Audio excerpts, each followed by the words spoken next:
Hello everyone, welcome back to my YouTube channel. My name is Humaira Tasnim Shaun. I am a ACT candidate 2025 and today I am going to share with you my another study blog.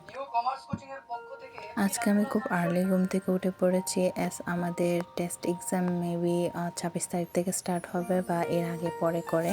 So আমার অনেকগুলা chapter বা অনেকগুলা সাবজেক্টের অনেকগুলো chapter এখনও শেষ হয়নি। So আমার সিলেবাস কমপ্লিট করতে হবে। সো কিন্তু আমি অ্যাকাউন্টিংয়ের সিলেবাস শেষ করেছি, এখন আমি রিভিশন করছি।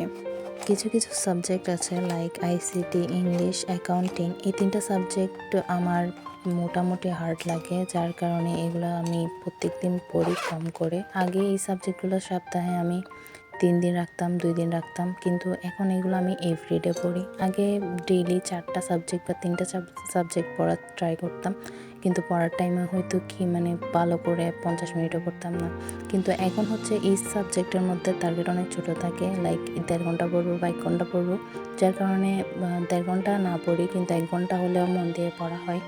এখন আমি প্রায় 6 থেকে 5 সাবজেক্ট রাখি, কারণ হচ্ছে যেহেতু 1 ঘন্টা বা 1.5 ঘন্টা এই সাবজেক্টকে দিই, সেজন্য এটা কোনো ব্যাপার না। আর নাওয়াডেজ আমি ট্রাই করতেছি রাতে পড়াশোনা করার জন্য, কারণ এখন হচ্ছে রাতটা বড়, দিনটা ছোট।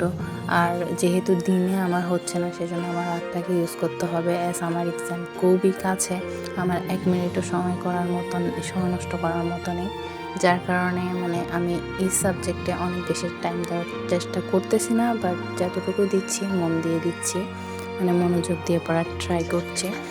আর হচ্ছে এই সাবজেক্টের মধ্যে 1 ঘন্টা বা 30 মিনিট এরকম কিছু ব্রেক আমি রাখছি, কারণ 20 মিনিট পর এসে আবার পড়তে বসা এটা অনেক হার্ড হয়ে যায়। সো যতটুকু পড়ছি মন দিয়ে পড়ে আবার আমি স্টাডি টেবিলে আসতেছি। সো এইভাবে আমি আমার স্টাডি রুটিনটা চালাচ্ছি।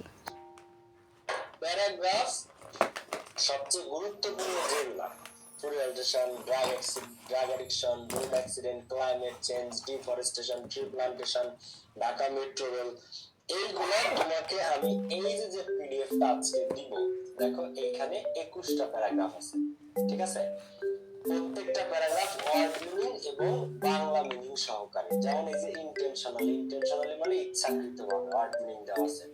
আর সাবস্টেন্স বা হার্মফুল সাবস্টেন্স মানে ক্ষতিকারক পদার্থ। অনেকে যারা জানো না, আমি কোনো অফলাইন কোচিং করি না। আমি সম্পূর্ণ আগে ইউটিউব ক্লাস দেখে আমি আমার প্রি টেস্টটা পাস করেছি। এখন হচ্ছে আমি আমার টেস্ট এক্সামের জন্য কোনো অফলাইন কোচিং করব না, আমি এখন অনলাইন কোচিং করছি, অনলাইন কোর্স করছি। ইংলিশের জন্য আমি ফাবেল স্যার, আর হচ্ছে ইকোনমিক্সের জন্য আনোয়ার ভাইয়া, আর হচ্ছে অ্যাকাউন্টিংয়ের জন্য নিউ কমার্স কোচিংয়ের কোর্সে ভর্তি হয়েছে। সো এইভাবেই আমার কিছু কিছু সাবজেক্ট এগিয়ে যাচ্ছে। বাকি যেগুলো থিওরিটিক্যাল সাবজেক্ট আছে, আমার মনে হয় এগুলোর জন্য কোচিংয়ের দরকার নেই। আর ইন ফিউচার যদি দরকার হয় তাহলে আমি অবশ্যই অ্যাডমিট হব। অফলাইনের তুলনায় অনলাইনের এই একটা সুবিধা কি, তুমি কোনো ক্লাস মিস করলে সাথে সাথে ওই ক্লাসটা তুমি রেকর্ড আকারে পাবে, তো ওইটা তুমি যতবার খুশি ততবার প্লে করতে পারো, ওইটা পজ করে তুমি নোট করতে পারো।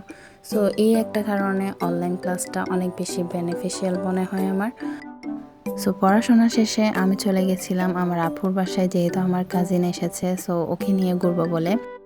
তো আজকের ভিডিওটা এতটুকু অবধি। তোমরা অনেকে বলো কি ভয়েস দিয়ে ভিডিও দিতে, সেজন্য আমি ট্রাই করছি ভয়েস দিয়ে ভিডিও দেওয়ার জন্য। আর ইদানিং স্টাডি নিয়ে বেশি হেভি জেবের মধ্যে আছি, যার কারণে টাইম পাই না ভিডিও করার জন্য। আর ইউটিউবিংকে আমি আমার লেজার টাইম হিসেবে নিয়েছি, যখনই টাইম পাই বা ইচ্ছে করে তখনই ভিডিও করি, আপলোড করি, ওরকম হয়। বাট এখন আমি রেগুলারলি ভিডিও দেওয়ার ট্রাই করছি।